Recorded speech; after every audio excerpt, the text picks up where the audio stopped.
Swivel stem caster replacement instructions. Slot head screwdriver and adjustable wrench required. Parts include one 5-inch swivel stem caster, 2 truss head screws, and 2 Greer stop nuts. Position unit on its side. Use a screwdriver and adjustable wrench to loosen the screws and nuts.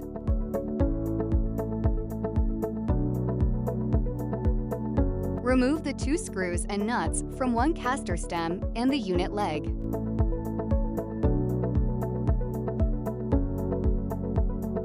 Remove old caster.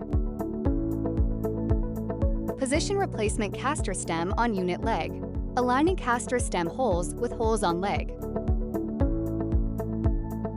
Push one replacement screw through frame and caster stem.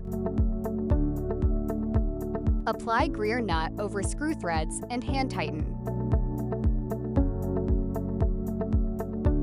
Use screwdriver and adjustable wrench to tighten both screws and nuts. Repeat steps on remaining 3 casters. Reposition rack on floor to access casters as needed. Return cart to upright position.